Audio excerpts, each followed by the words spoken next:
The phone rang on a quiet weekday morning, the kind of morning I had learned to protect. Sunlight filtered through the tall windows of my study, falling across neatly stacked files and the polished surface of a desk I had owned longer than some marriages last. I was reviewing statements from my retirement accounts, moving slowly carefully when the name on the caller ID made my hand pause mid-page. Martin Hale, my family lawyer, a man I had trusted for decades. Martin never called without a reason. "Robert," he said the moment I answered. His voice was calm, but something beneath it was not. "I need you to come to my office today. As soon as you can." I leaned back in my chair, a familiar knot tightening in my chest. "Is something wrong?" "It's about your wife," he said. "Specifically, something that was just discovered in a safe deposit box, registered in her name." The room felt suddenly smaller. My wife had been gone for 3 years. Cancer does that. It gives you time to prepare and still leaves you unprepared. "A safe deposit box?" I asked. "Patricia never mentioned one. I know Martin said. That's why I'm calling. There's a letter inside. She wrote it shortly before she died." I waited for him to continue, but he didn't. The silence stretched heavy and deliberate. "I need you to come alone," he added. "Please don't tell your sons. Not yet. There are things in this letter you should read privately first." When the call ended, I remained seated, the phone still warm in my hand. Patricia had told me everything, or so I had believed. As I stared out at the quiet street beyond my window, one question repeated itself, steady and unsettling. What would my wife hide from me? And why would she wait until after she was gone to say it? I gathered my coat and keys without thinking too hard about it. Overthinking had never saved anyone. Action, on the other hand, sometimes did. The drive into town felt longer than usual. Every red light an unwelcome pause. Leaves had begun to turn along the roadside, gold and rust and deepening red, the unmistakable signal of another season, moving on without asking permission.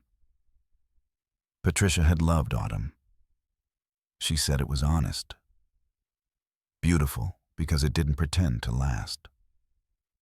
Martin's office sat on a quiet corner downtown, a building I had visited countless times for wills, trusts, and all the practical details of a life built carefully over decades. Inside, everything looked the same muted artwork, the same leather chairs, the same faint smell of paper and coffee.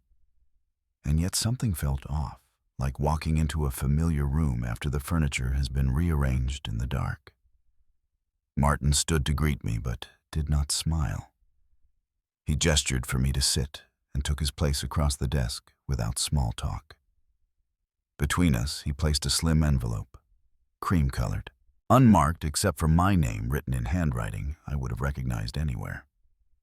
Patricia's. I did not reach for it right away. My fingers rested on the edge of the desk, as if the envelope itself carried a weight I wasn't ready to lift. "The bank found the box during a routine records audit," Martin said quietly. "It was tied to an old account Patricia opened before you moved into your current home. Annual fees were still being paid automatically. No one noticed until now." "And this letter," I said. "She meant for me to read it later." "Yes," he replied.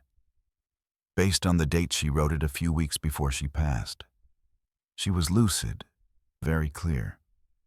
I nodded, though my throat felt tight. Patricia had been strong right up until the end. Honest, too. She believed in facing things head-on, even when they were unpleasant. That was why the envelope unsettled me. This wasn't like her. I finally picked it up. The paper inside was folded once, neat and deliberate. I unfolded it slowly, the sound of it impossibly loud in the quiet office. "My dearest Robert," the letter began. If you are reading this, I am no longer here. The words blurred for a moment before I forced myself to focus. I read on my breath, shallow, my heart beating faster with each line. I need to tell you something I was too weak to say while I was alive. I overheard our sons talking at the hospital. They thought I was asleep, but I wasn't. They were in the hallway outside my room. I stopped. My hand trembled slightly, the paper shaking just enough for me to notice. Patricia had been heavily medicated near the end. I had assumed she slept through most of those days. Apparently, I was wrong. They were talking about timing, she wrote, about what would happen after. About you. I looked up at Martin, who watched me with careful restraint. He did not interrupt. He did not rush me. He simply waited. I forced my eyes back to the page. They believe you will be vulnerable when I'm gone. Lonely. Guilty. They believe they can manage you. Please, Robert, listen to me. Do not trust our sons. The room seemed to tilt slightly, as if the words themselves had shifted the balance of something fundamental. I read that sentence again, then a third time. It did not change. Do not trust our sons. I closed my eyes, memories pressing in, uninvited. Daniel and Marcus standing by Patricia's hospital bed, their faces appropriately solemn. Daniel asking questions about my health, my stress levels, my plans for the future. Marcus offering to help out more once everything's settled. At the time, it had felt supportive, caring. Now I wasn't so sure. I lowered the letter, my hands suddenly cold. She must have misunderstood I said more to myself than to Martin. She was on medication. She was scared. Martin did not contradict me. He simply asked, "Has anything happened since her passing that might align with what she wrote?" The question landed harder than he intended, I think. Or maybe exactly as he intended. I leaned back in the chair, staring at the ceiling, as if the answer might be written there. 3 years. 3 years since Patricia died. 3 years since Daniel had asked if he could stay in the basement apartment while he got back on his feet. 3 years since Marcus and his wife had moved into the guest house just until things stabilized. 3 years of small requests that grew larger, always framed as temporary, always accompanied by reassurances. I had told myself this was what family did. We supported one another. We didn't keep score. I looked down at the letter again, at Patricia's familiar handwriting, steady and unmistakable. "There's more," Martin said gently. "But you don't need to read it all today, not here." I folded the letter carefully and slid it back into the envelope, my movements slow and deliberate. My mind felt strangely calm, as if some part of me had stepped back to observe rather than feel. "I need time," I said. "Of course," Martin replied. "But I would advise you to take this seriously. Patricia wrote this because she believed you needed protection." Protection. The word echoed uncomfortably in my mind. From what exactly? My own children? I stood tucking the envelope into the inside pocket of my coat. As I did, I realized my hand was no longer shaking. Whatever storm this letter threatened to unleash, it would not be met with panic. It would be met with clarity. Outside, the air had cooled the sky a pale, unremarkable blue. Life went on around me, indifferent to the quiet fracture that had just formed beneath my feet. I paused beside my car, one hand resting on the door, the other pressed lightly against my chest where Patricia's letter waited. She had seen something I hadn't. Heard something I had chosen not to hear.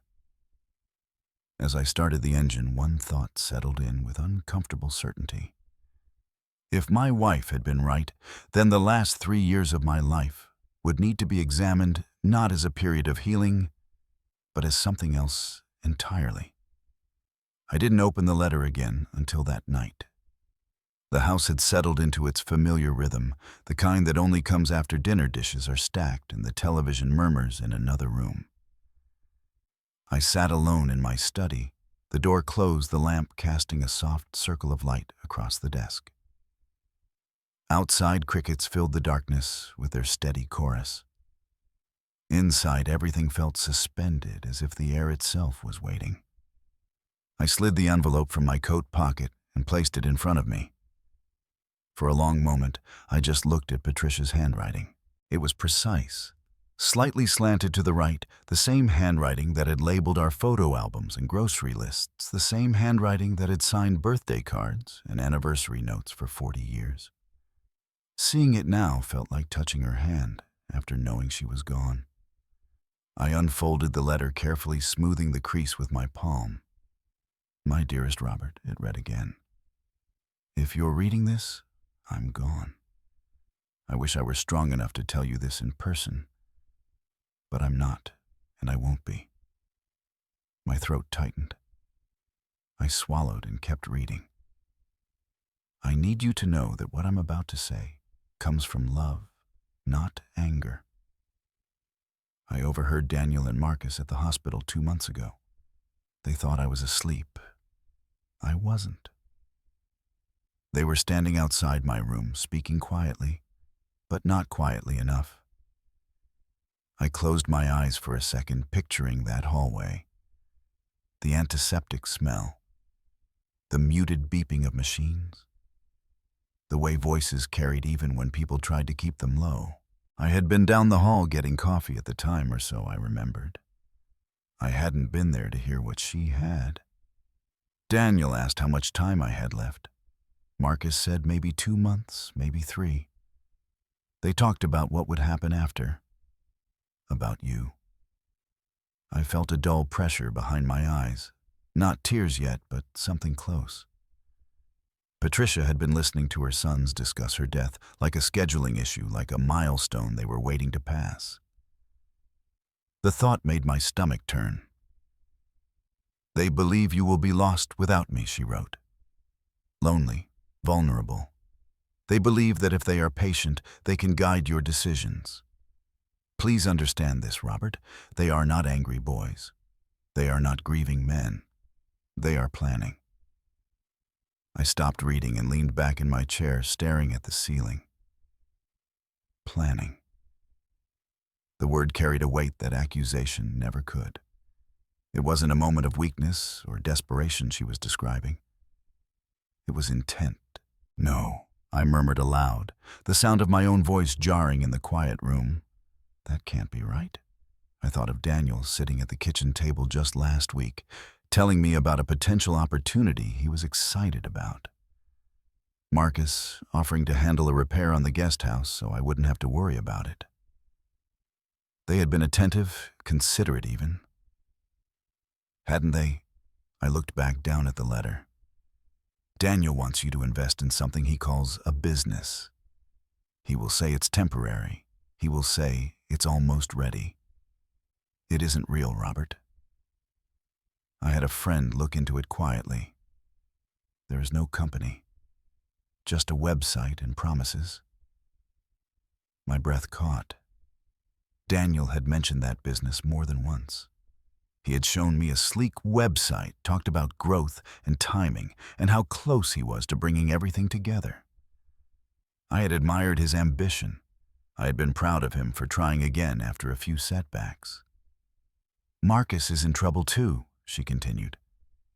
"Gambling debts. I saw the statements when I was trying to help him with insurance paperwork. He is ashamed and desperate. Desperate people make dangerous choices." I set the letter down, my hands suddenly cold.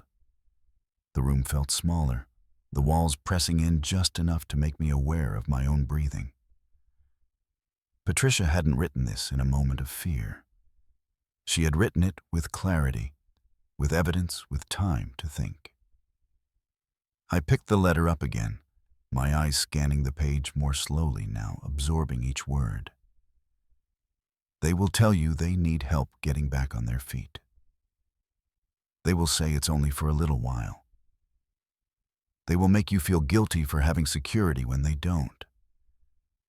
Please don't confuse guilt with responsibility. We have helped them their entire lives. We have done our part. I pressed my lips together. How many times had I written a check or transferred money telling myself it was the last time? How many times had I reassured myself that this was what good parents did? Protect yourself, Robert. Don't confront them yet. Watch, listen, verify. They are waiting for me to die so they can work on you. Don't let my death be the reason you lose everything we built.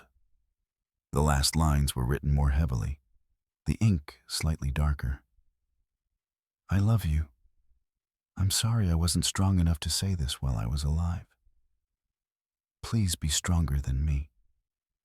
Patricia. I folded the letter and held it against my chest, the paper warm from my hands. For a moment I just sat there breathing, listening to the muffled laughter from the living room where Daniel and Marcus were watching something together. The sound floated down the hall, casual and untroubled. A wave of denial rose up, almost instinctive. Patricia had been sick. She had been scared. Maybe she had misinterpreted something harmless. Maybe she had let fear fill in gaps that didn't exist. I stood and walked to the window, pulling back the curtain, just enough to look out at the darkened yard. The guest house lights were on. Someone moved past the window.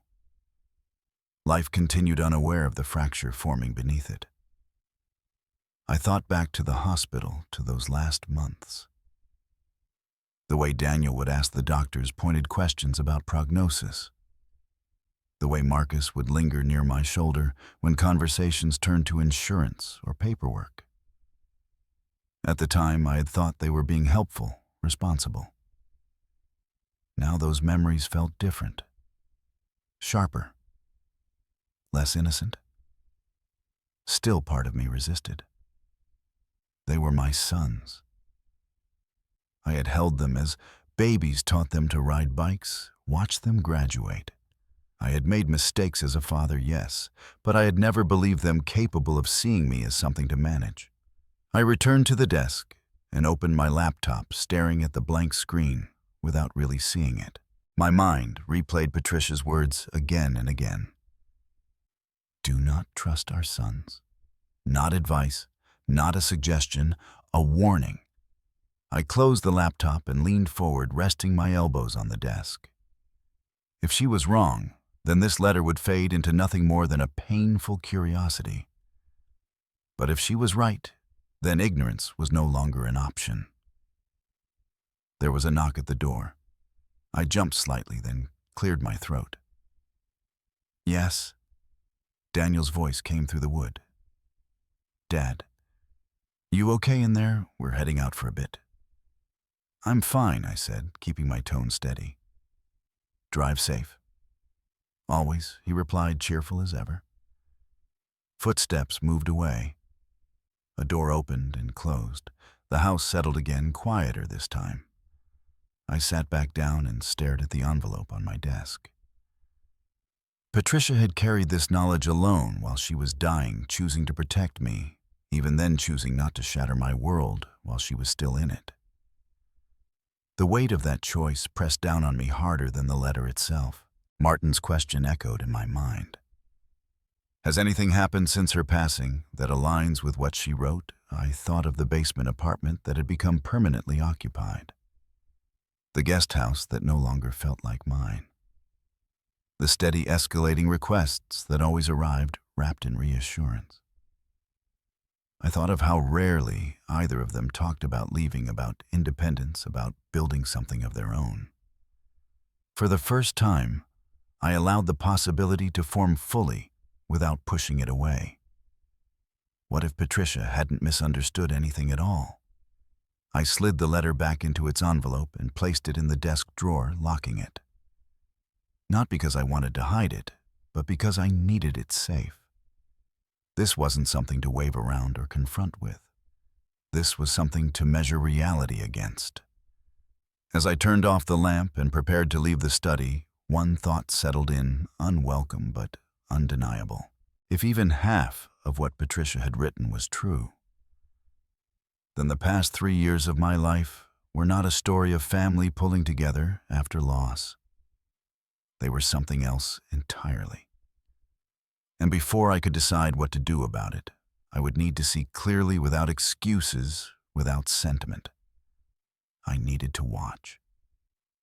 I drove home from Martin's office with the letter pressed flat inside my jacket, as if keeping it close to my body might stop it from changing shape in my mind. Traffic moved at its usual pace, red lights blinking on and off with mechanical indifference. People crossed streets, talked on phones, laughed at things I couldn't hear. The world had not shifted.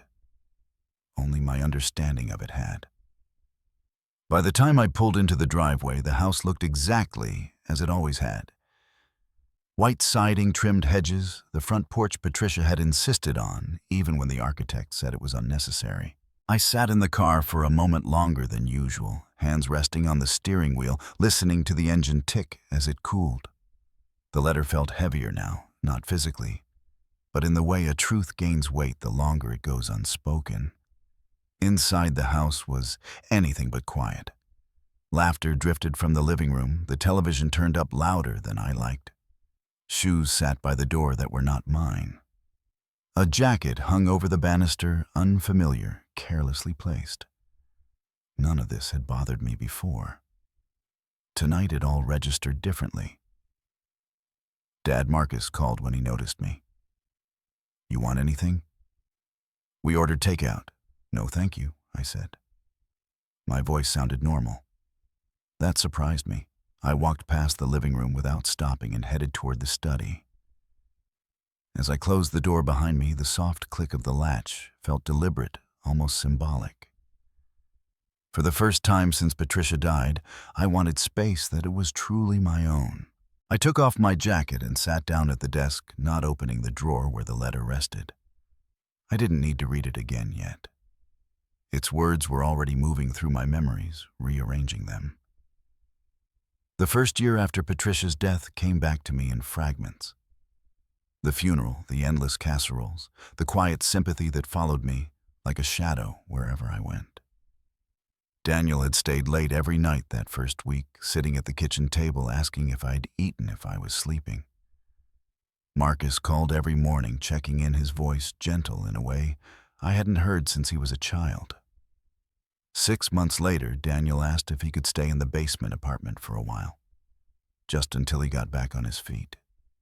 He'd said it with a careful tone, as if he were asking a favor he hated to need. I remembered feeling grateful that he wanted to be close, that he didn't want me rattling around in a big house alone. Of course, I said yes. The second year blurred together more easily.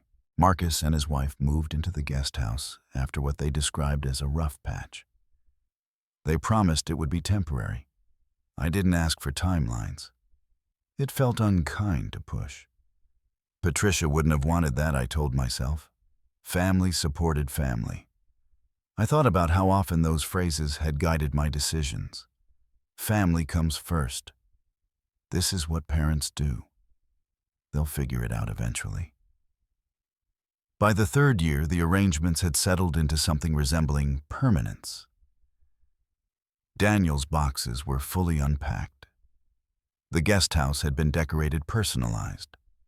Requests for help arrived monthly now, sometimes weekly, always framed as necessary, never indulgent. Car trouble, medical bills, business expenses. Each request came with reassurance that things were about to turn around. I had believed them. Or maybe I had needed to. I leaned back in my chair and stared at the ceiling memories stacking themselves neatly now that I allowed them to. There was the time Daniel asked about my retirement accounts casually, as if curious. Marcus mentioning how valuable the property was, remarking on how smart an investment it had been.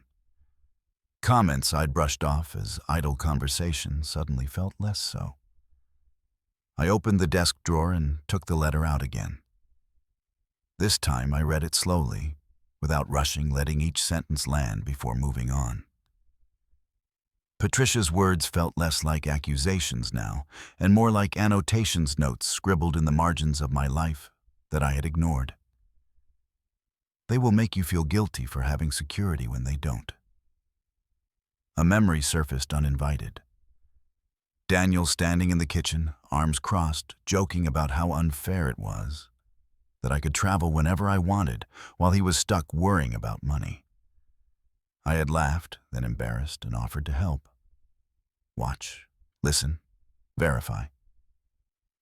I closed the letter and set it down beside me. Verification.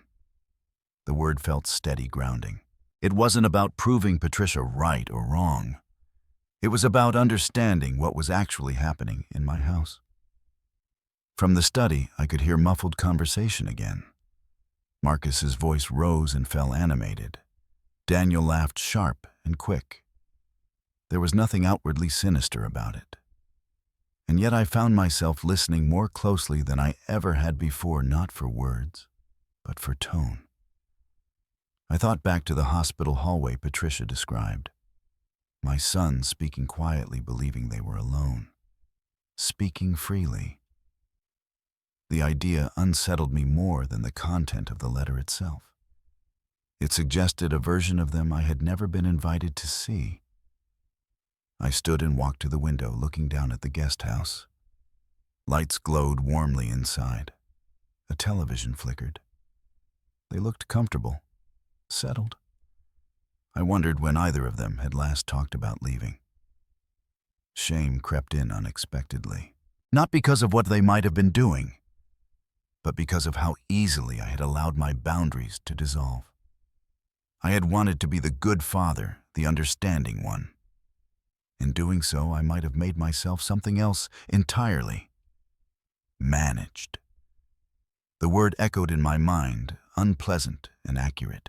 There were moments over the past 3 years that had made me uneasy, moments I had chosen not to examine too closely. Daniel avoiding specifics when I asked about progress. Marcus bristling slightly when I suggested they might look at places of their own. A glance exchanged between them when money was mentioned, quick and subtle, gone before I could question it. At the time, I had told myself I was being paranoid. Tonight, those moments lined up neatly, like pieces of a puzzle finally given permission to connect. I sat back down and folded the letter carefully, smoothing the edges. Patricia hadn't written this out of bitterness. She had written it with clarity born of distance, watching from a hospital bed, while others believed her too weak to notice. The thought made my chest ache. She had seen what I hadn't, because she was already being excluded from the future they were planning. A soft knock sounded on the study door. I felt my shoulders tense before I forced them to relax. Dad, Marcus asked, "You sure you don't want anything?" "We ordered extra. I'm sure," I said. "Thank you." There was a pause just long enough to register. "Okay," he replied, and his footsteps retreated. I waited until I was alone again before exhaling. The interaction had been ordinary, polite, and yet I replayed it in my head, noting how easily my refusal had been accepted. No concern, no insistence, just acknowledgement. They weren't worried about me. Not really. I slipped the letter back into the drawer and locked it. Then I pulled out a notebook I hadn't used in years. It was blank, its pages stiff and clean. I wrote the date at the top of the first page and stared at it for a moment before adding a single sentence. Begin paying attention. It felt strange writing something so simple, but it anchored me. This wasn't about confrontation. Not yet. This was about observation, about allowing patterns to reveal themselves without interference. As I closed the notebook, a sense of calm settled over me. Not peace exactly, but resolve. Patricia had trusted me to see this through, to be stronger than she had been able to be in those final weeks. I turned off the lamp and opened the study door. The living room had gone quiet now. The television was off. Voices drifted faintly from the kitchen, instead low and indistinct. I paused in the hallway, listening without being seen just for a moment. I didn't hear anything incriminating. No confessions, no plotting, just ordinary conversation. And yet, I no longer needed fireworks to convince me something was wrong. As I walked toward the stairs, one thought settled firmly into place, steady and unyielding. If Patricia had been right about even part of this, then anger would come later. For now, what I needed most was patience and the truth. I stopped reacting and started listening. It wasn't a dramatic decision. There was no moment where I clenched my fists or made a vow in the mirror. It happened quietly, the way most important changes do. One morning, I realized I was no longer interested in explaining myself, no longer eager to smooth over awkward moments or fill silences with reassurance. I spoke less. I watched more. The house continued as it always had.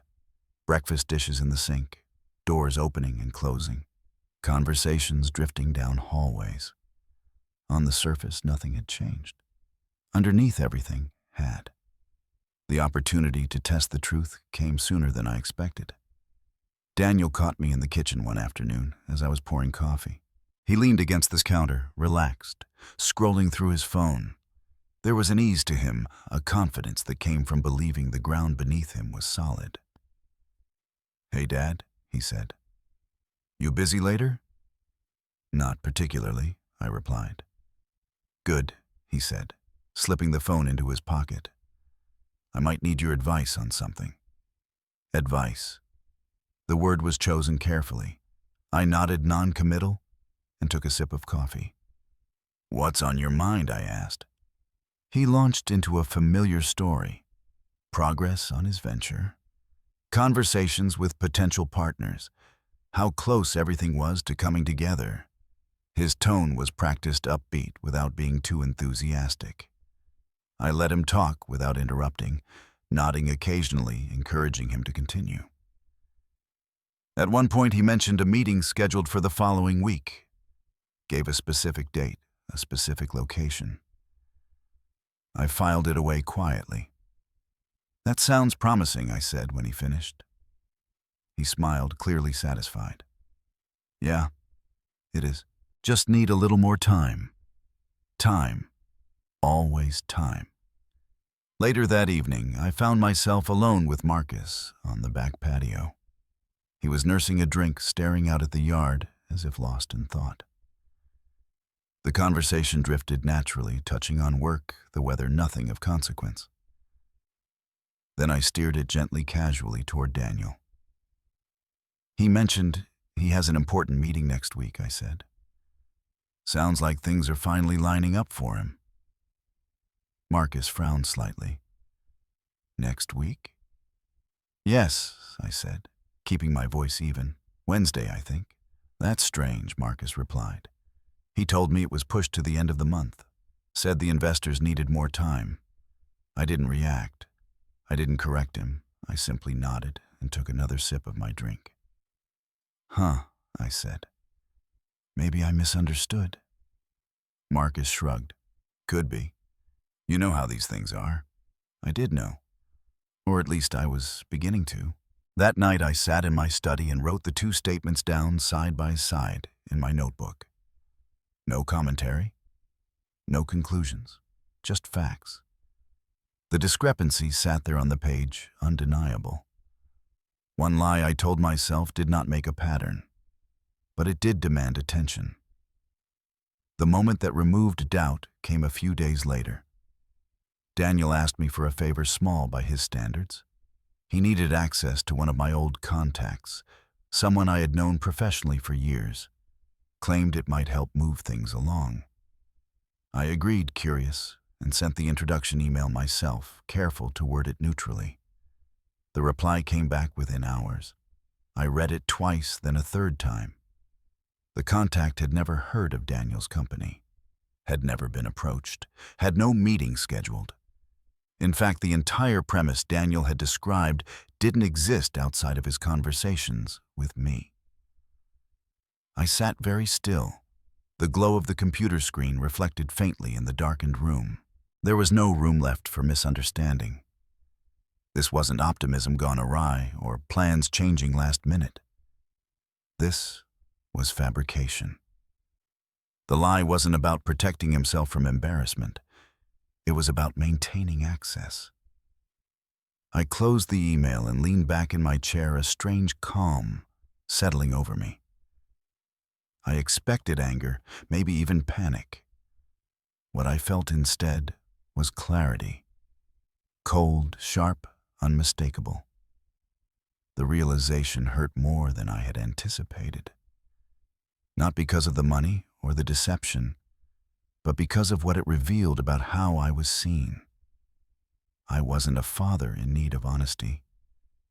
I was a resource to be managed carefully, fed just enough truth to keep me compliant. I thought about Patricia's letter, about her insistence that I watch and listen before confronting. For the first time, I understood why. Confrontation would have closed doors. Silence, on the other hand, left them wide open. I did not mention the email to Daniel. I did not ask Marcus for clarification. I went about my days as usual, responding when spoken to, keeping my tone neutral. Inside, something had shifted irrevocably. Trust was gone. In its place was something steadier. Resolve. Over the next week, I paid closer attention to details I had once overlooked. The way conversations stopped when I entered a room. The glances exchanged between my sons when money came up. The subtle irritation that surfaced when I asked simple questions about timelines or plans. One evening, Daniel complained about a delay in funding. The story contradicted what he had told me just days earlier. Marcus nodded along, adding details that didn't align with either version. They were improvising now, adjusting on the fly, assuming I wouldn't notice. I noticed everything. The hardest part was not reacting. Every instinct urged me to challenge them, to lay out the inconsistencies and demand an explanation. But I remembered Patricia's words. Verify. And I remembered something else too. Something I had learned over years of running a practice. People reveal the most when they believe they are safe. So I let them believe it. I smiled when appropriate. I listened when they spoke. I offered vague encouragement without committing to anything concrete. When Daniel hinted at needing more financial support soon, I told him we'd talk about it later. Later became my shield. At night, alone in the study, I documented everything. Dates, statements, requests, contradictions. I didn't embellish or interpret. I simply recorded. The notebook filled faster than I expected. As the pattern grew clearer, so did the emotional distance. I still cared about my sons.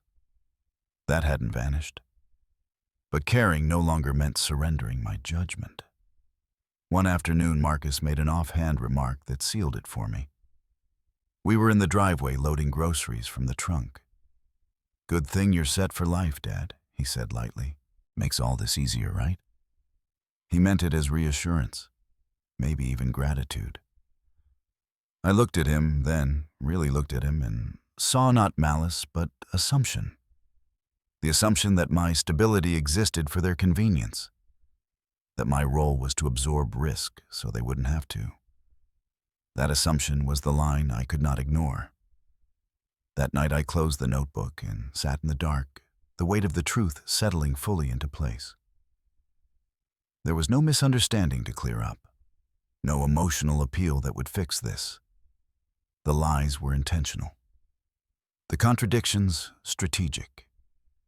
Whatever love existed between us had been tangled with entitlement, and I could no longer pretend otherwise. I did not sleep well. But when morning came, I felt something I hadn't felt in a long time. Focus.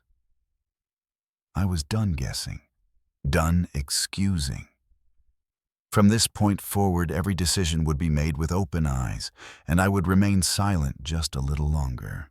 Love stopped being enough the moment I realized it was being used against me. That thought came to me one evening, as I sat alone in the study, the house quiet for once. Not peaceful quiet, but the kind that hums with unfinished conversations and unspoken expectations. I had spent weeks observing, listening, documenting. The pattern was no longer theoretical. It was real, and it was deliberate. For years I had told myself that love meant patience, that being a good father meant absorbing inconvenience, financial strain, and discomfort without complaint. But love without boundaries, I was beginning to understand, wasn't love at all. It was access. And access was exactly what my sons were protecting. I knew I couldn't untangle this alone. Not because I lacked intelligence or resolve, but because I was too close to it. Every memory, every shared holiday and childhood milestone blurred the edges of the truth. If I wanted clarity, I needed distance and discretion. Friends were out of the question. They would either defend my sons reflexively or urge confrontation fueled by emotion. Family was worse. Blood blurs judgment faster than sentiment ever could. What I needed was someone who dealt in facts, not feelings. It took me several days to make the call. The man I contacted came highly recommended, though not in the way most people find recommendations. His name surfaced quietly through professional channels, always accompanied by the same description. Discreet, thorough, uninterested in drama. We agreed to meet at a small cafe halfway between my house and the city. Neutral ground. No connections, no familiar faces. He arrived on time, ordered black coffee, and didn't waste a single word. "You're not here because you're confused," he said after I explained my situation in careful neutral terms. "You're here because you already know something's wrong and you want to confirm how wrong." That was accurate enough to sting. "I want the truth," I said, "even if it's worse than I expect." He studied me for a moment, as if assessing not my sincerity, but my stamina. Then he nodded once. "Then we keep this clean," he said. "No accusations, no illegal methods, no emotional shortcuts. We verify what can be verified." I agreed without hesitation. We defined the scope carefully. Financial claims, business representations, patterns of dependency, communications that involved me directly or indirectly. I didn't ask him to spy. I asked him to investigate claims that had been presented to me as fact. I left the cafe with a strange mix of relief and dread. Relief that the burden of uncertainty was no longer mine alone. Dread because part of me already suspected what would be found. The first updates came faster than I expected. 2 days after our meeting, my phone buzzed with a short message. "We should talk." We met again, this time in his office. Sparse, functional, no personal photos on the walls. He handed me a folder without ceremony. "Let's start with the simplest claim," he said. "Your older son's business." I opened the folder and scanned the documents inside. Business registry searches, tax records, domain ownership information. There's no registered company matching what he's described. The investigator continued. No filings, no employees. The website exists, but it's a template. Anyone could have built it in an afternoon. I nodded slowly, my jaw tightening. This confirmed what I already suspected. But seeing it laid out so plainly stripped away any remaining doubt. "There's more," he said. "The timeline he's given you doesn't align with anything verifiable. No meetings scheduled, no investor activity. The narrative is self-contained. It only exists in conversations with you." I closed the folder and rested my hands on top of it. "So it's not failing," I said quietly. It was never real? That's correct. We moved on to Marcus. The investigator's tone changed, slightly becoming more precise. There are outstanding debts, he said. Not catastrophic, but significant. Gambling-related. Spread across multiple platforms. My stomach tightened. Patricia's letter echoed in my mind, her words suddenly chilling in their accuracy. He's been servicing the minimums, the investigator added. Barely. Which explains the urgency. The longer this goes on, the worse it gets. I leaned back in my chair, staring at the ceiling. The room felt colder than it had when I arrived. How long? I asked. Long enough to require planning, he replied. This isn't impulsive behavior. It's sustained. Planning. The word landed heavily, bringing with it an unwelcome realization. These weren't isolated struggles. They were coordinated vulnerabilities, positioned carefully around me. There's something else, the investigator said, sliding another document across the desk. Communication patterns. I skimmed the summary. Shared timing, overlapping narratives, reinforcement of each other's claims. They're aligned, he said. Not necessarily colluding in every detail, but they're operating with shared assumptions. They expect continued access. Access. I sat in silence, absorbing the implications. The room felt smaller now, not because of the walls, but because the truth was crowding in. This didn't start recently, I said. No, he replied. It started when the opportunity did. When Patricia got sick. The thought hit me harder than anything else so far. My sons hadn't reacted to loss by pulling together. They had reacted to vulnerability by positioning themselves. She knew I said more to myself than to him. The investigator nodded. From what you've told me, yes. She saw the early signs. I closed my eyes briefly. Patricia lying in that hospital bed, listening, understanding, choosing silence until she could no longer speak at all. The weight of that knowledge pressed down on me, equal parts grief and gratitude. What do you want to do next? The investigator asked. I didn't answer immediately. I thought about the house, about the routines that continued each day under the assumption that nothing had changed, about how comfortable my sons were, how certain they seemed of the future. I want to know how far this goes, I said finally. Not to confront them, to prepare. He nodded. Then we continue carefully. I authorized further verification, deeper dives, cross-referencing claims, nothing illegal, nothing confrontational, just truth. As the days passed, the picture became clearer and darker. Small inconsistencies formed a cohesive narrative. Requests for help aligned with financial pressure points. Stories shifted depending on who was listening. Each new finding reinforced the same conclusion. This wasn't desperation, it was strategy. The most disturbing detail emerged quietly, almost as an aside.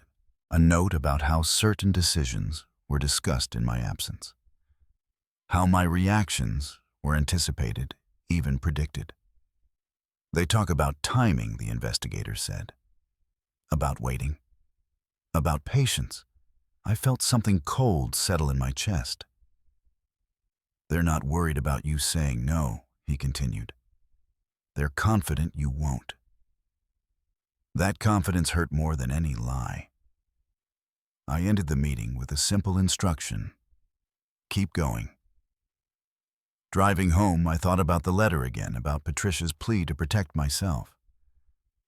I had assumed protection meant guarding assets. Now I understood it meant guarding autonomy. That evening, as I sat in the living room with my sons, listening to them talk about plans and possibilities, I saw it all differently. The pauses, the phrasing, the assumptions woven into every sentence. They believed time was on their side. They believed I would wait. I smiled when appropriate. I nodded when expected. Inside, something had hardened into resolve. The worst betrayals, I was learning, don't arrive loudly. They arrive slowly, wrapped in familiarity, asking for patience while quietly taking control. And now that I could see it clearly, I knew there was no going back. The house felt different once I started listening for what wasn't meant for me. It wasn't paranoia. It was awareness. The walls hadn't moved, the floors didn't creak any louder than before, but the space had changed its allegiance. Rooms that once felt communal now felt strategic. Conversations that used to wash over me now left residue. I began to notice when voices lowered and when they didn't bother to, when laughter was performative and when it was careless. There's a moment when people stop guarding their words, when comfort turns into confidence. That was the moment I was waiting for. It came on an ordinary evening. Dinner had ended early. Plates were stacked, the dishwasher humming softly in the kitchen. I retreated to the study with a book I had no intention of reading. The door remained slightly ajar, just enough to let sound pass through. I didn't plan it that way. It just happened. Daniel's voice carried first relaxed and unfiltered.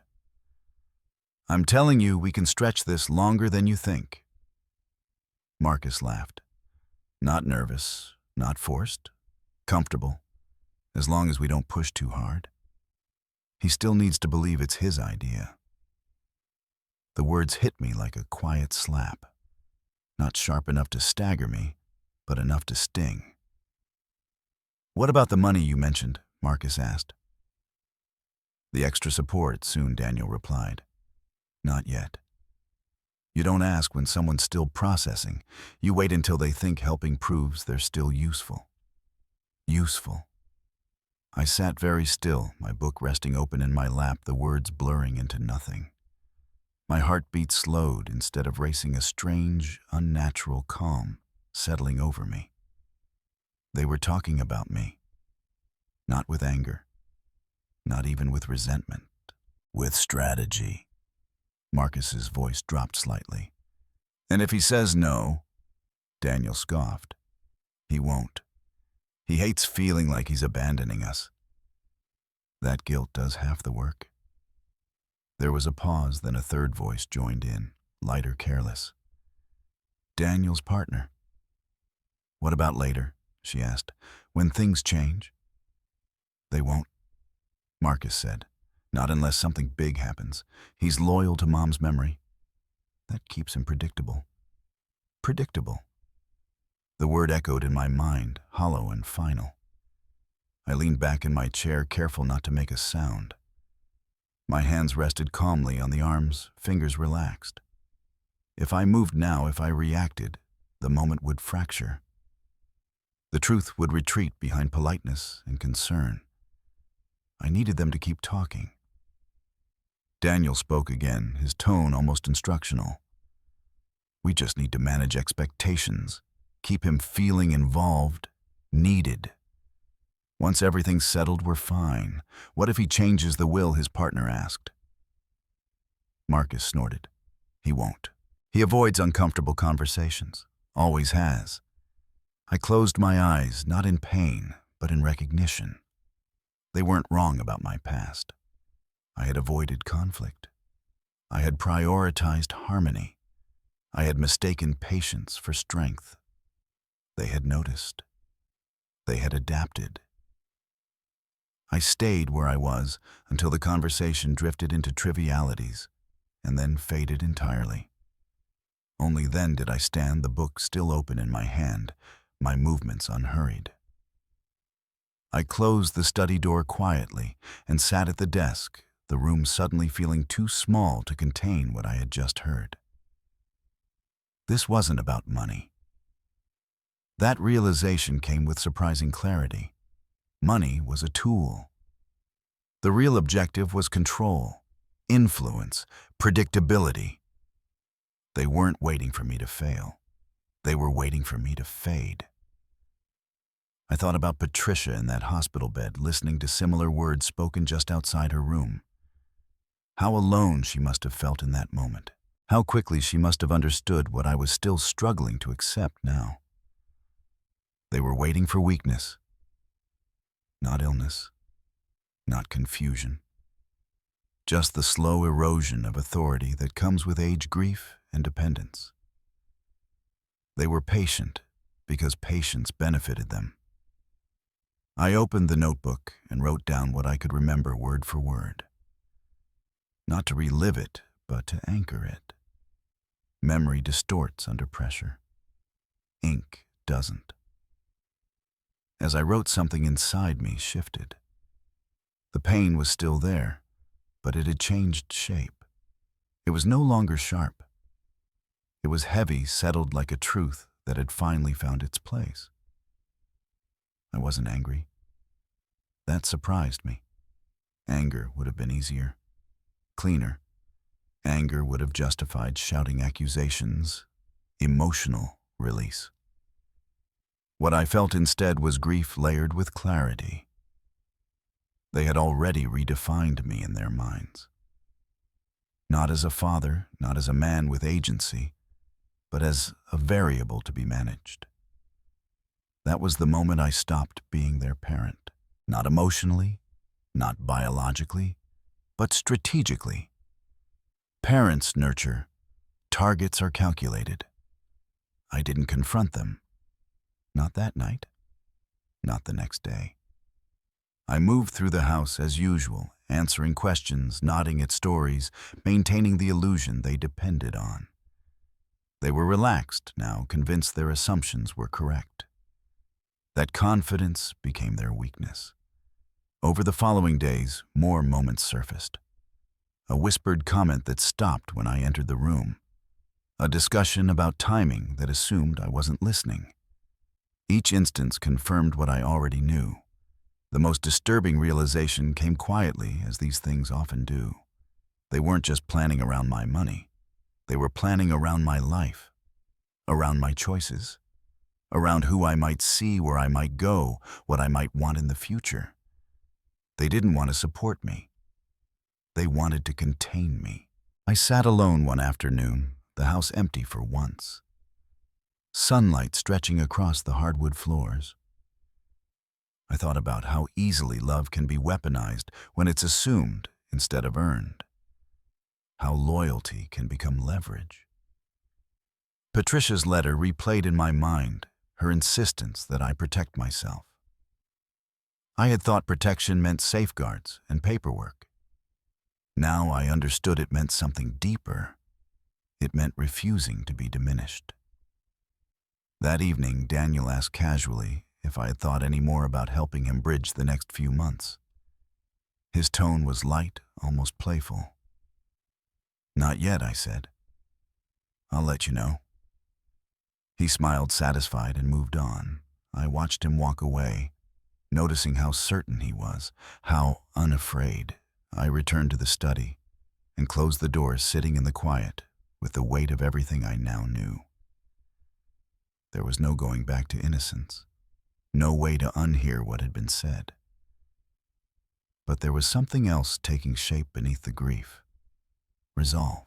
Once someone plans your weakness, reconciliation becomes a story you tell yourself to avoid action.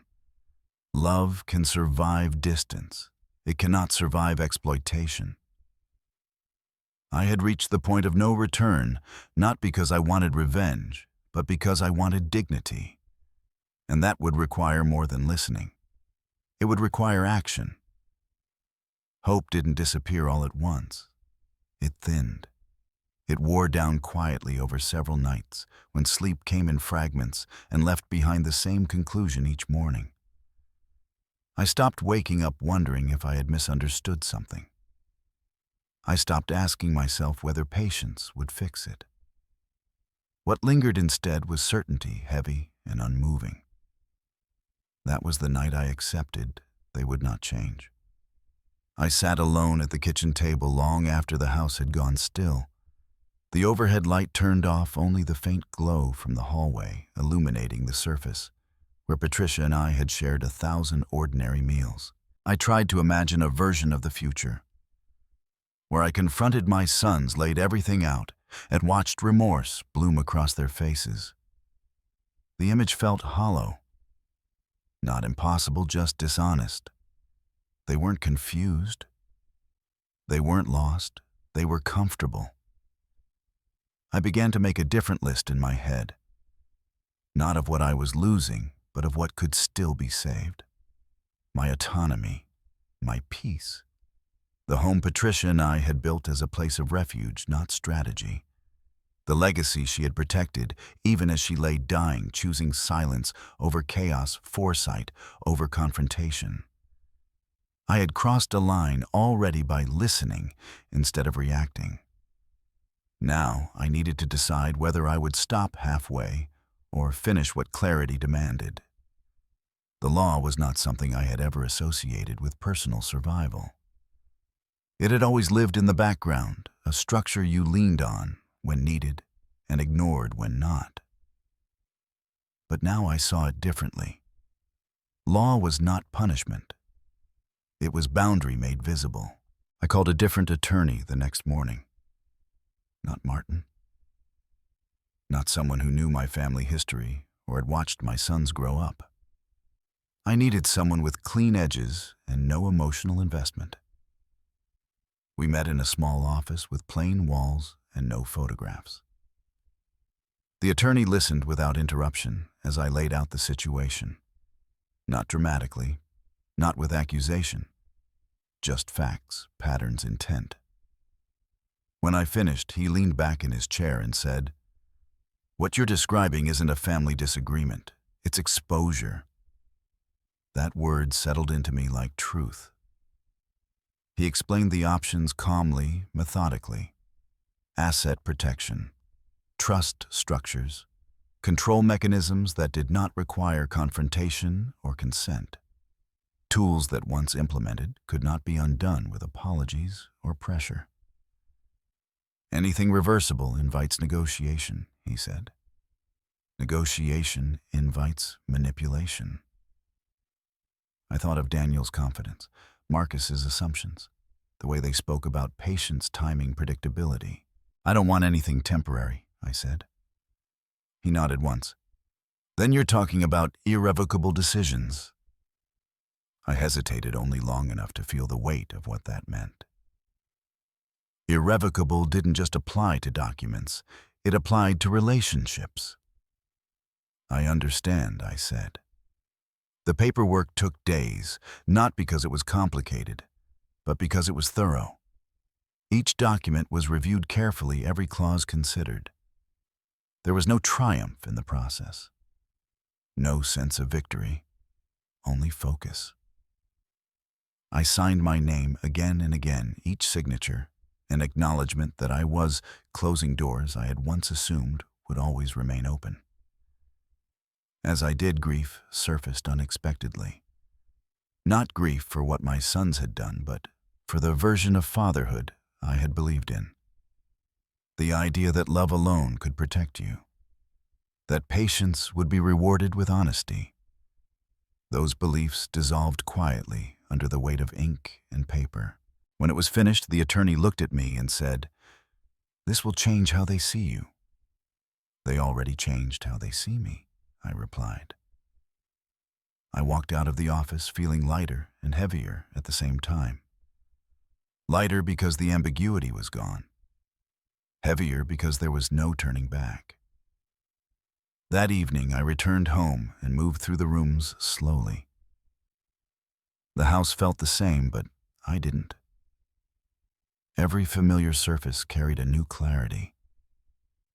This place was no longer a shared assumption. It was mine to protect. I didn't tell my sons what I had done. Not because I was afraid, but because the work didn't require their understanding. The law doesn't explain itself. It simply exists. Over the next few days, I prepared myself for what would come next. Not with speeches or arguments, but with restraint. I rehearsed silence. I practiced not defending my choices in my head because defense implies doubt. I knew there would be backlash. Accusations of cruelty, claims of betrayal, attempts to frame me as irrational or damaged by grief. I accepted all of it in advance. I would not argue. I would not justify. I would let consequences do what words never could. One night alone in the bedroom Patricia and I had shared, I sat on the edge of the bed and allowed myself a moment of honesty. I spoke to her memory quietly, not asking permission, not seeking approval. "You were right," I said. "You saw it before I did. I'm finishing what you started." There was no answer, of course, but there was a sense of alignment I hadn't felt in years, as if something fractured had finally settled back into place. The next morning, Daniel joked over breakfast about how serious I looked lately. Marcus asked if everything was okay. "Everything's fine," I said. And for the first time in a long while, it was true. Inside, something had closed. A door I hadn't realized was still open. The part of me that waited for understanding, for gratitude, for voluntary change. That door would not be reopened. Crossing that line didn't feel dramatic. It felt necessary. Calm, clean. I had chosen certainty over comfort, protection over illusion. And once that choice was made, there was no longer any question about what came next. Nothing changed on the surface, and that was the point. Morning still began with the same sounds: coffee brewing, doors opening and closing, someone asking if there was milk left. I moved through the house as I always had, answering when spoken to, nodding at conversations that drifted past me. If there was tension, it lived entirely beneath the skin. I made sure of it. I smiled when Daniel told me about a new possibility he was excited about. I listened when Marcus complained about stress and uncertainty. I asked polite questions. I offered no opinions that mattered. They mistook my calm for acceptance, my silence for fatigue. It was an easy mistake to make if you believed the story had already been written. Inside, everything was aligned. I chose the moment carefully. Not a confrontation, not an ambush. Something ordinary, familiar, something they would walk into without suspicion. I suggested a small family gathering, nothing formal, just time together. I said it casually, like an afterthought. They agreed immediately. That alone told me how safe they felt. In the days leading up to it, I prepared without haste. Documents were organized, copies made, everything labeled and placed where I could reach it easily. I reviewed details, not to reassure myself, but to ensure precision. This was not about emotion. It was about sequence. At night, when the house went quiet, I sat alone and rehearsed nothing. No speeches, no explanations. The more I practiced words, the more unnecessary they felt. Truth didn't need performance. One evening, a subtle crack appeared. Marcus lingered in the doorway of the study while I was sorting papers. He leaned against the frame, arms crossed, watching me longer than usual. "You've been busy," he said. "Just organizing," I replied without looking up. For what he asked too casually. I met his eyes, then holding the look just a second longer than comfort allowed. For myself. He hesitated, then smiled. "Right, of course." He left a moment later, and I returned to my papers satisfied. The question had come. The suspicion had flickered. And just as quickly, it had been dismissed. Comfort restored. The unintended confirmation came 2 days later from a place I hadn't expected. Daniel's partner mentioned something in passing while we were all in the kitchen. A remark about timing, about how patient they'd been. It slipped out without calculation, framed as pride rather than confession. I said nothing. I didn't need to. The puzzle was complete. That night alone again, I stood in the dining room and looked at the table. The same table where Patricia and I had celebrated birthdays, holidays, quiet victories no one else noticed. I imagined it filled once more not with laughter, but with clarity. I felt no anger, no satisfaction, only readiness. The hardest part was resisting the urge to warn them. Some instinct deep inside suggested it would be kinder to soften the blow to give them a chance to adjust, to prepare. But kindness, I had learned, had been my most reliable weakness. Warning them would turn truth into negotiation. I would not negotiate. The day arrived quietly. There was no dramatic weather, no sense of impending storm. Just an ordinary evening settling in the sky, fading into dusk. They arrived relaxed, familiar, stepping into the house as if it belonged to them by default. We sat together, talked about nothing, ate a simple meal. I watched them carefully, noticing how comfortable they were, how unguarded. They joked, they laughed, they assumed. When the plates were cleared, I stood and said, "I needed a moment." My voice was calm, steady. They barely looked up. I went to the study and closed the door behind me, not to hide, but to collect what was already waiting. The documents rested neatly on the desk, exactly where I had left them. I picked them up and returned to the dining room. The table felt different now, not heavy, solid. I placed the folders in front of them without explanation, one at a time. The sound of paper against wood was louder than I expected. Both of them looked up, expressions shifting from casual to curious. "What's this?" Daniel asked, smiling faintly. "Information," I said. They opened the folders. At first there was confusion, skimming pages, flipping through documents too quickly to understand. Then something changed. The air tightened. Smiles faded. Silence settled. I didn't speak. I didn't need to. They read. And as they did, I watched realization spread slowly across their faces. Not guilt, not remorse, shock, fear. The sudden awareness that the ground beneath them was no longer fixed. Daniel looked up first. "What is this?" "It's the truth," I replied. My voice didn't waver. "And it's complete." Marcus closed his folder more carefully, as if hoping it might undo what he had seen. "Dad, this isn't necessary," he said. "We can talk about this. There's nothing left to talk about," I said. "Talking is what allowed this to continue." Daniel's tone sharpened. "You're overreacting. You've always been emotional." I met his gaze evenly. "You counted on that." The room went still. I continued, not raising my voice, not accelerating. "You believed patience was your ally. That time would weaken me. That guilt would keep me predictable." Marcus opened his mouth to speak, then stopped. The denial didn't come. That was answer enough. "This isn't about money," I said. Money was just convenient. This was about control, about access, about assuming my life would narrow quietly, so yours wouldn't have to. Daniel stood abruptly. "You can't do this." "I already have," I replied.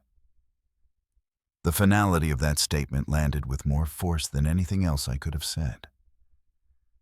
They looked at the documents again, as if hoping to find a clause they had missed. "You didn't even ask us," Marcus said quietly. "I listened," I said. That was enough. For a moment, no one spoke. The house held its breath. I gathered the empty plates and carried them to the kitchen, not as an escape, but as punctuation. When I returned, they were still seated, uncertainty replacing confidence. "I'm not angry," I said. "I'm finished." Daniel laughed once, short and disbelieving. "You're making a mistake." "No," I said. I'm correcting one. I picked up the remaining papers and held them against my chest, feeling their weight settle comfortably. Everything is in place, I added. There's nothing to argue. I didn't wait for their response. I turned and walked away, leaving them at the table where assumptions had finally met reality. In the hallway, I paused listening as voices rose behind me, overlapping urgent. I didn't slow. I didn't look back. The table had been set. The truth had been served. And for the first time in 3 years, the house felt like mine again. The room felt different the moment I walked back in. Not louder, not tenser, just stripped of pretense. The dining room lights cast the same warm glow they always had. But the atmosphere had shifted as if something invisible had finally been named and could no longer hide. Daniel and Marcus sat where I had left them, the folders still open in front of them like evidence at a trial. I didn't sit down. I remained standing at the head of the table, my hands resting lightly on the chair Patricia used to claim whenever we hosted dinner. That detail mattered to me. It anchored me. Daniel broke the silence first. You went behind our backs. I nodded once. Yes, you didn't even give us a chance to explain. Marcus added, his voice quieter, measured in a way that told me he was already calculating. You've been explaining for 3 years, I said. I just finally listened. Daniel pushed his chair back an inch, then stopped himself. He looked at me like I was a problem he hadn't planned for. You're acting like we did something criminal. You did something calculated, I replied. That's worse. They exchanged a glance, quick and instinctive. I recognized it now for what it was. Coordination, confirmation. The same look they had shared countless times when they thought I wasn't paying attention. I reached into the folder closest to me and pulled out a single document, placing it flat on the table between us. This, I said, is the timeline you never thought I'd put together. Marcus leaned forward despite himself. Daniel didn't. He already knew. It starts before your mother died, I continued. Conversations in hospital hallways. Assumptions about what I'd do once she was gone. You thought grief would make me smaller. Daniel scoffed. That's not fair. No, I said calmly. It's accurate. I watched their faces closely as I spoke, not for guilt, but for reaction. Guilt can be faked. Reaction cannot. You weren't waiting to help me, I said. You were waiting to manage me.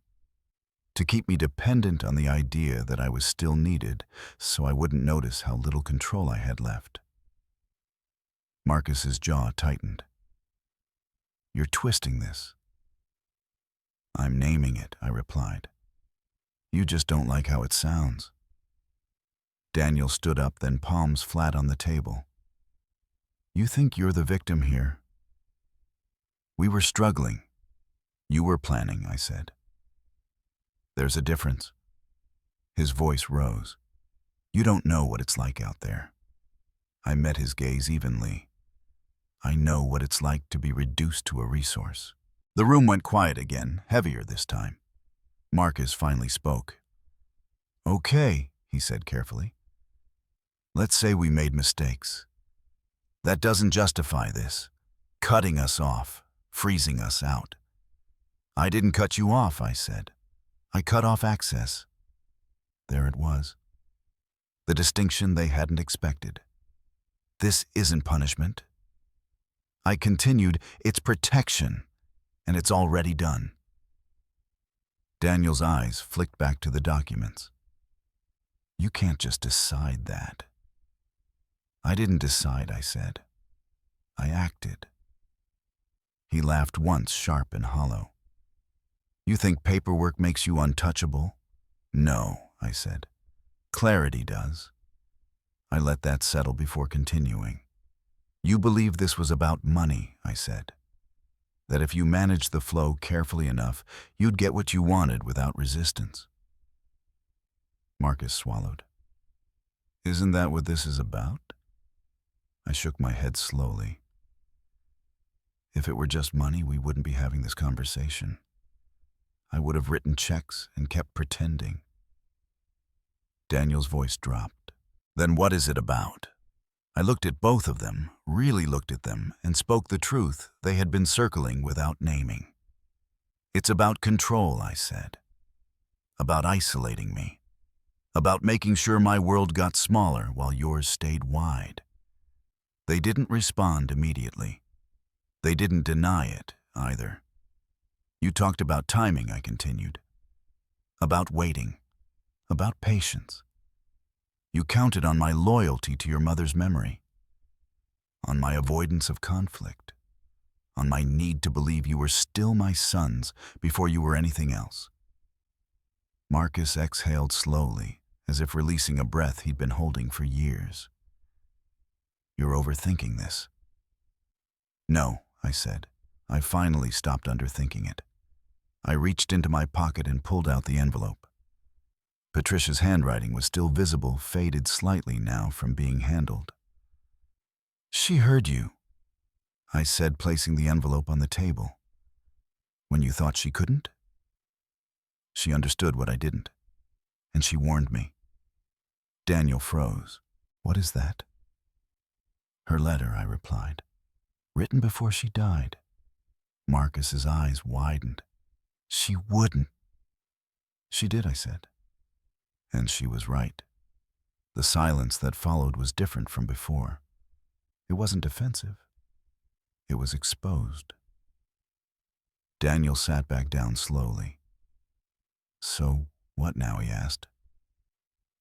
You think this ends us? That depends on what you mean by us, I said. The version of us that depended on my blindness is over. Marcus's voice cracked slightly. We're still your sons. Yes, I said. And that's why I waited. That's why I watched instead of shouting. That's why I chose structure over rage. Daniel's eyes hardened. You think you've won? I shook my head. This was never about winning. I leaned forward, then placing my hands flat on the table, meeting their eyes at the same level. This is the part you didn't plan for, I said. I don't need you to admit anything. I don't need apologies. I don't need reconciliation built on fear. Marcus looked down. Daniel didn't. What I need, I continued, is to be left alone to live the rest of my life without being managed. Daniel stood again, anger flashing. You're going to regret this. Possibly, I said. But I won't regret knowing who I am. I straightened and gathered the envelope, tucking it back into my jacket. The decisions have been made, I said, legally, permanently. There's nothing left to negotiate. Marcus's voice was barely audible. You didn't even give us a chance to stop. I paused at the doorway and turned back just once. I gave you 3 years, I said. You used them. I left the room then, my footsteps steady measured. Behind me, voices rose, overlapping, urgent. I didn't listen. I went to the study and closed the door, locking it softly. The house seemed to exhale. For the first time since Patricia died, the truth wasn't hanging in the air, waiting to be acknowledged. It had landed. Heavy. Permanent. And as I sat alone in the quiet, one thing became clear beyond doubt. The masks hadn't slipped by accident. They had fallen because there was nothing left to hold them up. The morning after the confrontation arrived without ceremony. No slammed doors, no angry messages waiting on my phone. Just a quiet house, the kind of quiet that feels heavier because you know it's earned. I stood in the kitchen, holding a mug of coffee that had already gone lukewarm, listening to the hum of the refrigerator and the distant sound of a lawnmower somewhere down the street. Ordinary life continuing indifferent to the fracture that had settled into my own. I felt no regret about what I'd said the night before. What lingered instead was a strange combination of grief and relief, tangled together so tightly I couldn't separate them. The truth had been spoken. That part was done. What remained was consequence. It didn't take long. The first text arrived mid-morning. Daniel, short, sharp, accusatory, something about betrayal, about how families didn't treat each other this way. I read it once, then placed the phone face down on the counter. Minutes later, another message followed, this one softer, almost reasonable, suggesting we talk things through like adults. I didn't respond. By afternoon, Marcus tried a different approach, a call. I let it ring. A voicemail followed his voice, tight, controlled, heavy with implication. He spoke about misunderstanding, about stress, about how everything had gotten out of hand too fast. I documented it all, times, dates, exact wording. Not because I intended to use it immediately, but because experience had taught me that memory softens edges in ways paper does not. That evening, I called my attorney. It happened, I said simply. There was no need to elaborate. He had been waiting for this call. Everything is already in motion, he replied. Nothing can be undone from here. Those words spoken without emotion grounded me. I wasn't improvising anymore. I was following a structure that existed independent of anyone's feelings. Over the next few days, the tone shifted. Anger gave way to pressure, pressure to guilt, guilt to threat. Daniel accused me of abandoning them. Marcus hinted that people would talk, that family friends would hear a different version of events, that my reputation might suffer. I remained silent. Silence does something interesting when used deliberately. It removes friction. Without resistance, manipulation has nothing to push against. Their messages grew longer then shorter, more frantic, less confident. When words stopped working, the law began to speak. Formal notices went out, clear language, firm timelines, no room for interpretation. I received copies from my records and placed them neatly in a folder I had prepared in advance. Seeing everything laid out in black and white gave me an unexpected sense of calm. This wasn't chaos. It was order. The first real consequence landed quietly. No dramatic announcement. Just a shift. Requests that had once been assumed were now blocked by structure. Access that had been taken for granted was no longer available. The reactions came secondhand. A raised voice overheard in the driveway. A slammed door in the guest house. Silence where entitlement used to live. One evening, Daniel cornered me in the hallway. "You didn't have to go this far," he said, his voice low-controlled. "You're humiliating us." I met his gaze evenly. "I didn't humiliate you. I stopped enabling you." He shook his head, frustration flashing. "You think you're better than us now?" "No," I said. "I think I'm responsible for myself." That ended the conversation. The final boundary was drawn a few days later, not in person, but in writing. Clear, unemotional, delivered through proper channels, it stated what was and was not acceptable going forward. No negotiation, no reinterpretation. When I signed it, I felt a pang of something sharp and unexpected. Not doubt. Loss. I mourned the family I thought I had. The version where honesty had been possible, where loyalty hadn't been conditional. That grief deserved its space. Pretending otherwise would have been dishonest. But guilt did not belong there.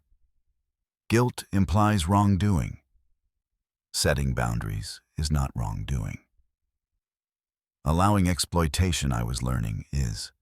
In the quiet moments that followed, I reflected on how many times I had argued in the past, how often I had explained myself in circles, hoping understanding would magically appear. None of it had stopped what was happening. Structure did. Justice, I realized, doesn't require volume. It requires clarity and patience. By the end of the week, the house felt different again, not empty, intentional. The tension that had lived in the walls for years had begun to drain away, replaced by something steadier. I slept through the night for the first time in months, maybe longer. I woke without dread. The process wasn't finished. Legal timelines stretched ahead.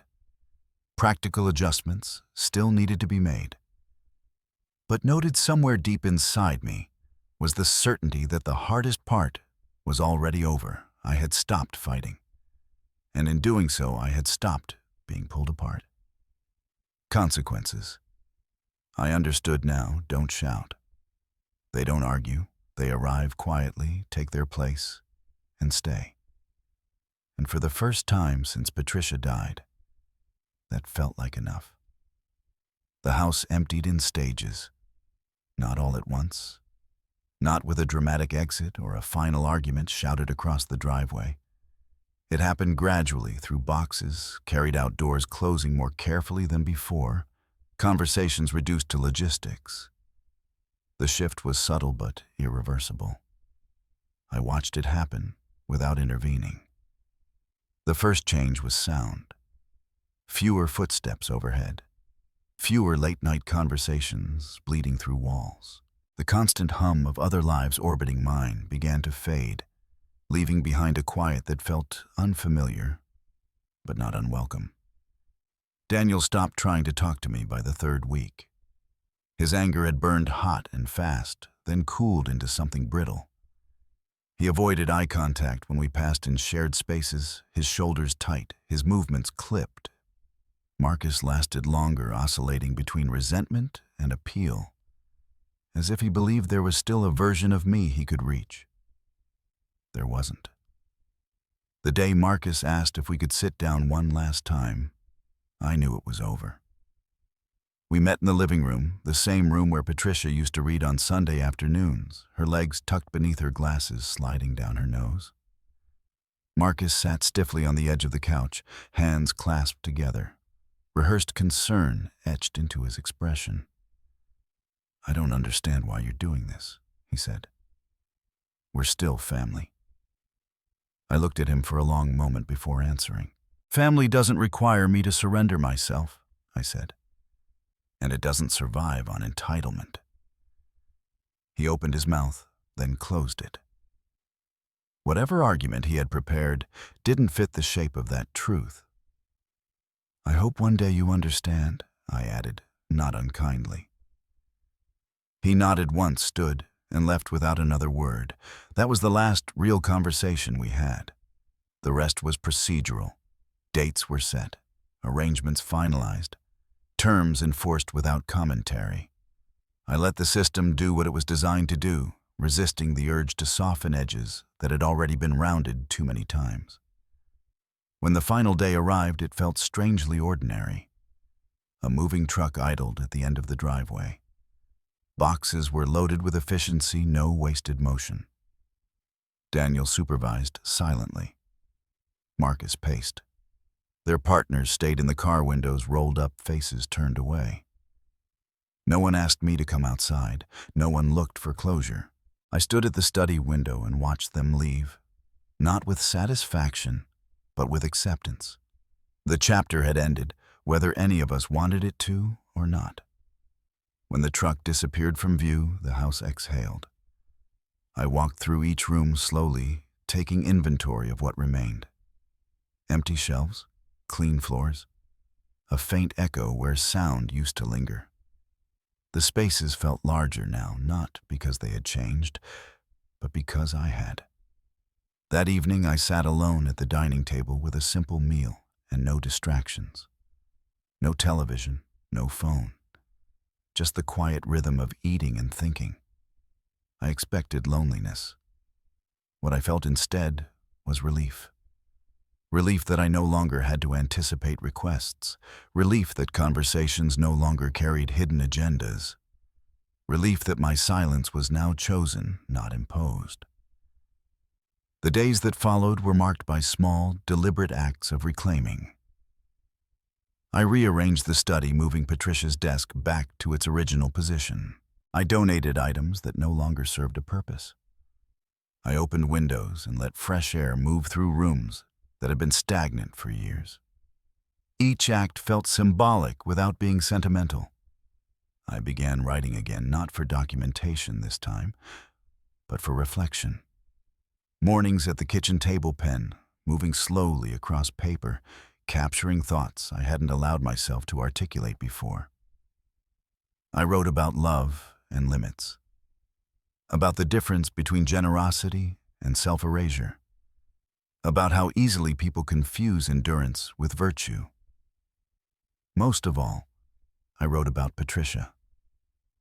I wrote about her clarity, about the courage it must have taken to accept the truth she overheard and still choose calm over chaos. She hadn't confronted them. She hadn't tried to fix what wasn't fixable. She had prepared. Understanding that changed how I remembered her final months. The sadness remained, but it was no longer layered with confusion. Her silence hadn't been weakness. It had been strategy. I visited her grave one afternoon as autumn deepened into winter. The air was sharp, the ground hard beneath my feet. I stood there longer than I usually did, hands in my pockets, the world quiet around me. "You did what you could," I said aloud. I finished the rest. There was no response, of course, but there was peace in saying it. As weeks passed, the house settled into its new rhythm. My days became simpler, intentional.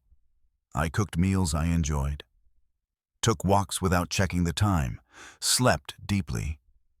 Friends noticed the change. "You seem lighter," one of them said over coffee, like something finally resolved. I smiled, but didn't elaborate. Some truths don't need an audience. Occasionally thoughts of my sons surfaced uninvited. I wondered where they had landed, how they were managing. The concern was real, but it no longer controlled me.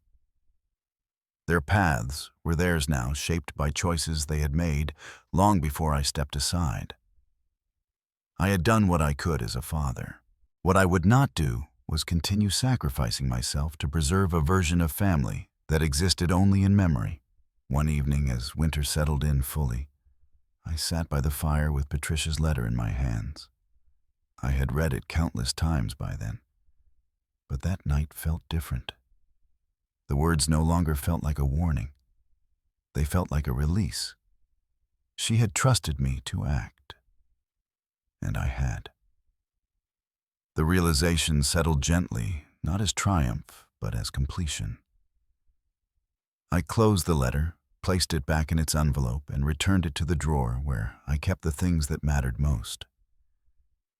Then I sat back, listening to the fire crackle, the house steady and quiet around me. For the first time in years, nothing was waiting to be decided. Everything that needed to be done had already been done. And that I realized was what peace actually felt like. The quiet arrived before I noticed it. Not the absence of noise, but the absence of tension. The kind of quiet that doesn't ask anything from you. I woke one morning and realized I wasn't bracing myself for the day anymore. No anticipation of interruptions, no rehearsed explanations, no calculating how to say no without sounding cruel. Just space. I made coffee and stood by the window, watching the light stretch across the yard. Winter had loosened its grip. The trees were beginning to hint at green again, tentative and patient. It struck me how long it had been since I'd noticed something so small without my thoughts drifting back to conflict. The house had settled into its new shape. Rooms once filled with expectation now held intention, I used the dining table when I wanted, not when it was demanded of me. I read in the evenings without listening for footsteps. I slept deeply, the kind of sleep that doesn't come with apology. People often mistake peace for loneliness. I had made that mistake myself once. But peace isn't emptiness, it's alignment. It's waking up and recognizing your life as your own again. I thought about my sons less often now. When I did, it wasn't with anger. Anger burns out. What remained was a quiet understanding that love does not require proximity and family does not entitle anyone to your sacrifice. I wished them no harm. I simply refused to continue harming myself. One afternoon, I sat in the study and opened the drawer where I kept Patricia's letter. The paper was worn now, creased softly from being unfolded and refolded so many times. Her handwriting still carried the same calm firmness it always had. Reading it no longer felt like reopening a wound. It felt like visiting a place that had already healed. She hadn't written that letter to turn me against our sons. She had written it to return me to myself. I understood that now. She had seen what I was too close to see. She had known that love without clarity becomes vulnerability, and vulnerability, when noticed by the wrong people, becomes an opportunity. Her final act wasn't warning me about them. It was trusting me to be stronger than my habits. That realization changed how I remembered her final months. The sadness remained, but it was no longer tangled with regret.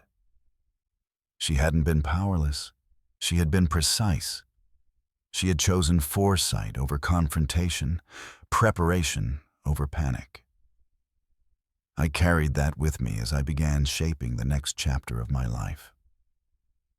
I downsized the house later that year, not because it was painful to stay, but because it no longer fit who I had become.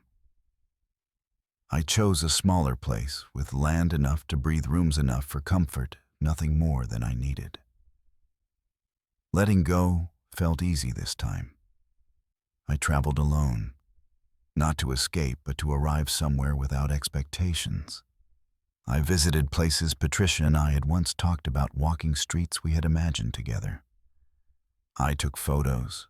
I wrote letters to her in my journal, never intending to send them, only to speak.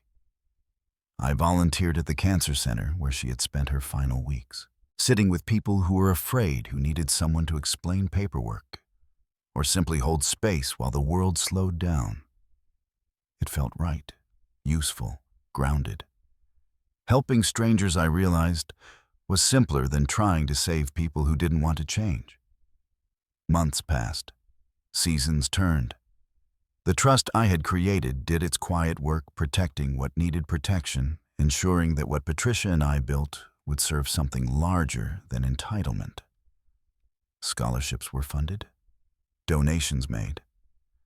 Her name attached not to conflict, but to opportunity. That felt like the correct ending to her story, and to mine. On the anniversary of her death, I returned to the cemetery with her favorite flowers. I sat on the bench beside her headstone and spoke aloud, not caring who might hear. "You were right," I said, "about all of it. And I'm okay now." The wind moved gently through the trees. Birds hopped along the grass nearby, unconcerned with grief or legacy or family drama, life continuing as it always does. Driving home, I stopped at a small coffee shop on impulse. Ordered the drink she loved, extra foam, just like she always requested. I sat by the window and watched people pass. Couples, parents, strangers. Everyone carrying their own stories, their own invisible decisions. Mine wasn't perfect, but it was honest.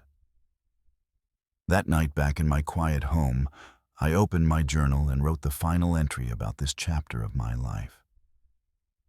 Not to document evidence, not to prepare for battle, just to mark the truth. I wrote that protecting yourself is not betrayal. I wrote that boundaries are not punishments. I wrote that peace sometimes costs relationships that were built on conditions, not love. Then I closed the journal and turned off the light. Outside, the night hummed with ordinary sounds. Distant traffic, wind through branches, the steady, reassuring noise of a life no longer under negotiation. If this story resonated with you, if you've ever been caught between loyalty and self-respect, I invite you to share your thoughts below. Sometimes the hardest truths are the ones we recognize in silence. And if you're drawn to stories about quiet strength, hidden truths, and choosing dignity when it matters most, consider staying with this channel. There are more stories like this ahead, and you're always welcome here. I didn't lose my family. I found myself. And that, in the end, was worth everything.